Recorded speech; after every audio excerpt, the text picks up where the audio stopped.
CJI Shri B R. Gavai ji, justice Surya Kant ji, justice Vikram Nath ji, केंद्र में मेरे सहयोगी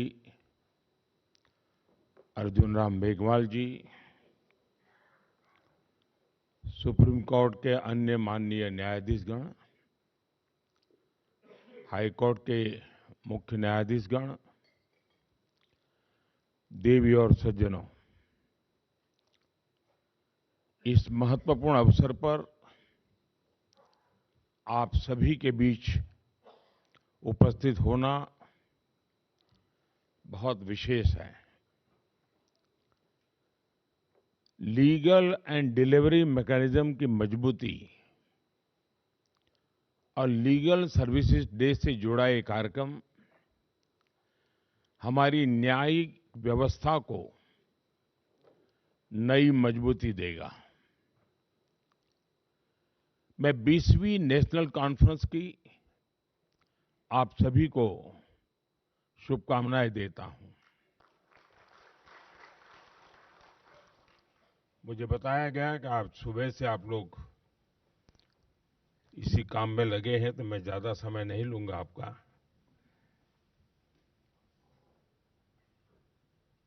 मैं यहां उपस्थित डिग्नेटरीज, न्यायपालिका के सदस्यों और लीगल सर्विसेज अथॉरिटीज का अभिनंदन करता हूं। साथियों, जब न्याय सबके लिए एक्सेसिबल होता है, टाइमली होता है, जब न्याय सोशल या फाइनेंशियल बैकग्राउंड देखे बिना हर व्यक्ति तक पहुंचता है, तभी वो सामाजिक न्याय की नींव बनता है। लीगल एड इस बात में बहुत महत्वपूर्ण भूमिका निभाती है कि न्याय सबके लिए एक्सेसिबल हो। नेशनल लेवल से लेकर तालुका स्तर तक लीगल सर्विसेज अथॉरिटीज, न्यायपालिका और सामान्य मानवी के बीच सेतु का काम करती है। मुझे संतोष है कि आज लोक अदालतों और प्री लिटिगेशन सेटलमेंट्स के माध्यम से लाखों विवाद जल्दी, सौहार्दपूर्ण और कम खर्च में सुलझाए जा रहे हैं। भारत सरकार द्वारा शुरू किए गए legal aid defence council system के तहत केवल 3 साल में लगभग 8 लाख क्रिमिनल केसेस का निपटारा किया गया है।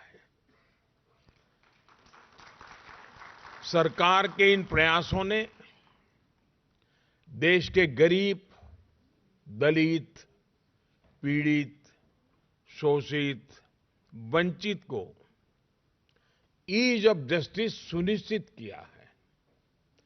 साथियों, पिछले 11 वर्षों में हमारा ध्यान लगातार ईज ऑफ डूइंग बिजनेस और ईज ऑफ लिविंग पर मजबूती के साथ हम कुछ न कुछ कदम उठा रहे हैं।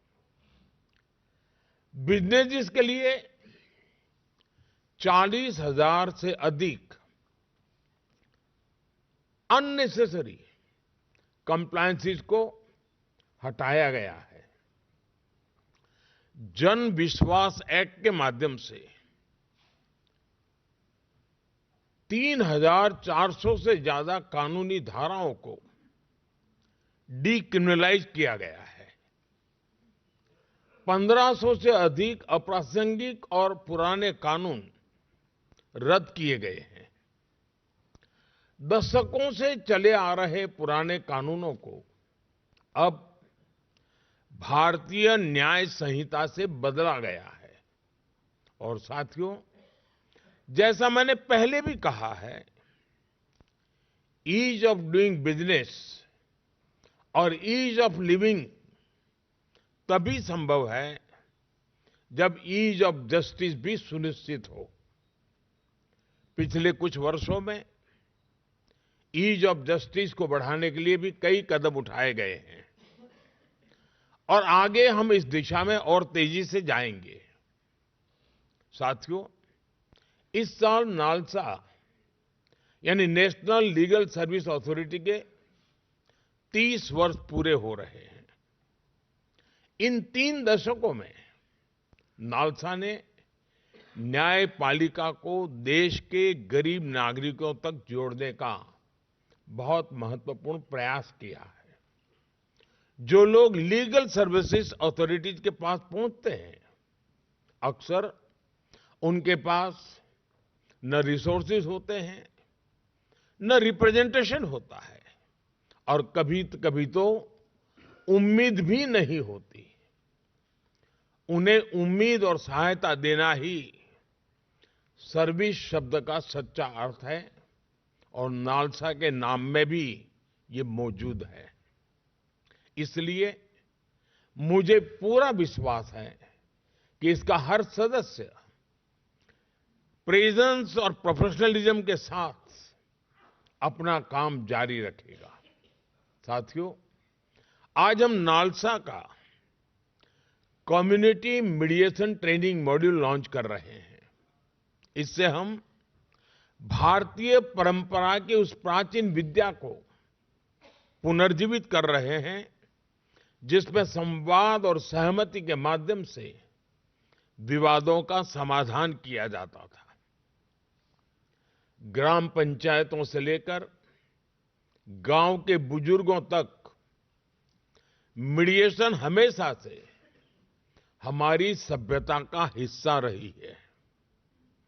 नया मीडिएशन एक्ट इसी परंपरा को आगे बढ़ा रहा है, उसे आधुनिक स्वरूप दे रहा है।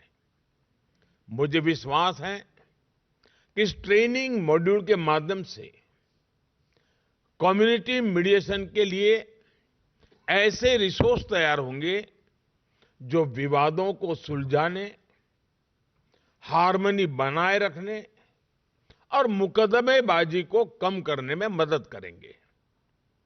साथियों, टेक्नोलॉजी निश्चित तौर पर एक डिसरप्टिव शक्ति है, लेकिन अगर उसमें प्रो पीपल फोकस हो तो वही टेक्नोलॉजी लोकतांत्रिकरण की शक्ति बन जाती है। हमने देखा है कि कैसे यूपीआई ने डिजिटल पेमेंट्स में क्रांति ला दी। आज छोटे से छोटे वेंडर्स भी डिजिटल इकोनॉमी का हिस्सा बन गए हैं। गांवों को लाखों किलोमीटर ऑप्टिक फाइबर से जोड़ा गया है।